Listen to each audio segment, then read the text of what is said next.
Yo, what's up, guys? Man, this week is hectic. I mean, I think I'm on like 2 hours of sleep right now. Yeah, I've just been really busy with school lately. I mean, for the past several weeks, even like I think I've just not been as active as I ever, or as I was before that. I mean, I used to be pretty active back in summer, but lately I've just not had time.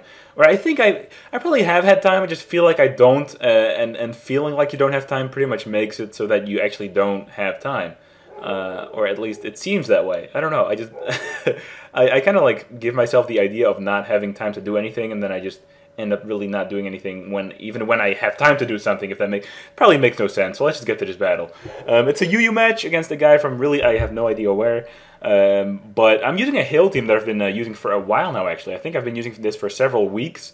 And it's pretty good. It's one of those teams that I can really rely on whenever I just don't feel like grabbing random stuff like I normally do. I mean, I grab stuff with synergy still, and I pay attention to weaknesses and then offensive typings and all that. But I normally just grab some stuff on the spot. But with this team, I can just kind of rely on it whenever I really feel like not grabbing anything random.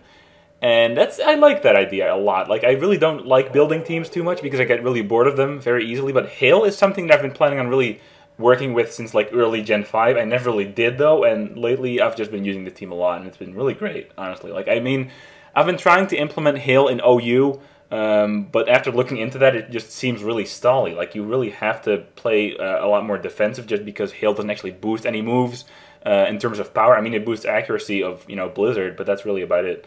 Anyway, enough of this. This part is really important. So I predict a Stealth Rock from his Empoleon. We're already a couple of turns in, but that's fine. Go into Mamoswine, and because I got my rocks up earlier, I know that I can scout for leftovers on his flying types. Now, the only really Earthquake switch-ins he has are his Zapdos and his Yanmega. Yanmega is not going to switch in because of the fact, Ice Shard is just going to kill it off. So he goes into Zapdos. I scout for leftovers by just going for Earthquake instead of predicting his switch, just because I want to play it safe, just in case he wants to not risk anything. And after seeing leftovers, I just go for Icicle Crash, knowing he's defensive. I can just kill him off in one hit, even if he is max defense, max HP. Icicle Crash is really fucking powerful. This move is just ridiculously good. I mean, Mamoswine has been really needing this move since Gen 4. I mean, Ice Fang was, I think, the most powerful ice move he got before that. I mean, besides Blizzard, but it's a physical attacker at heart, so that really doesn't count. But yeah, so I predict a Megahorn right there, expecting him to predict my Blastoise to come in.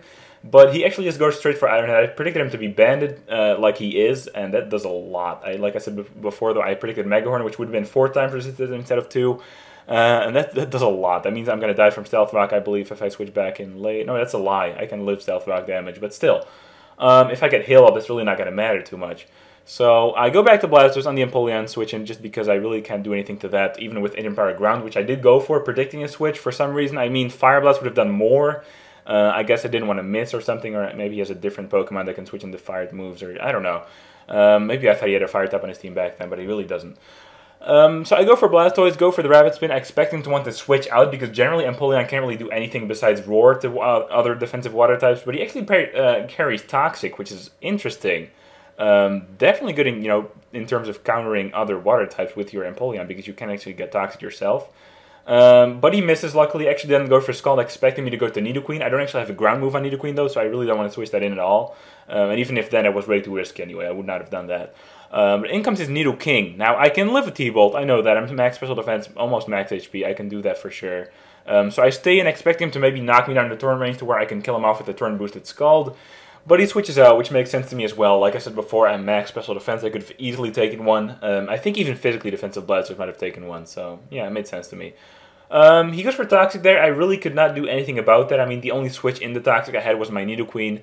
And like I mentioned before, I have no ground move, so I could not have done anything to him other than, I guess, die to a Scald, which really doesn't sound like much of a plan at all. His Yanmega comes in. I don't really expect him to go for Protect, even though he does. I was thinking that because if he Protects on my switch to, for example, Mamoswine, he would have been pretty much useless. I mean, he's forced to not switch out because of Stealth Rocks. I could have just Ice Sharded, and I figured he might just as well want to get as many hits off as possible, even if I switch out. He does not do that, though. That's fine. I mean, Toxic is going to rack up in combination with the fact that he's going to hit me.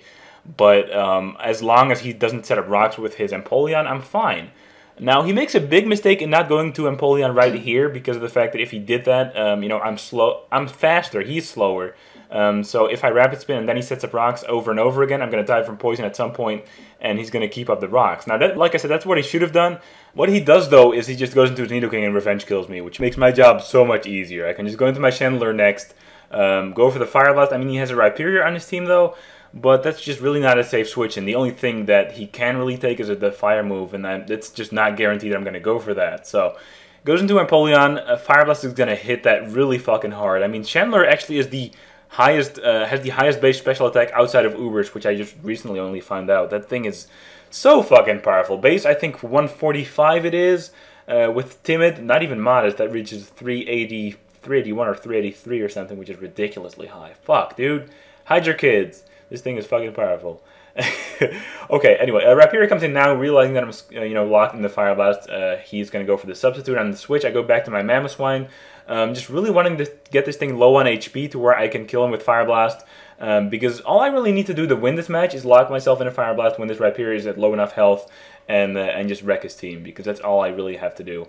I know my Mamoswine can take a hit. After seeing sub, I kind of was thinking maybe Focus Punch, though, kind of was fearing it, even though sub 3 attacks Rhyperior is really common, and it's not not common to carry Focus Punch. So Earthquake hits me down really fucking low, though. Rhyperior is such a boss as well. I fucking love that thing too.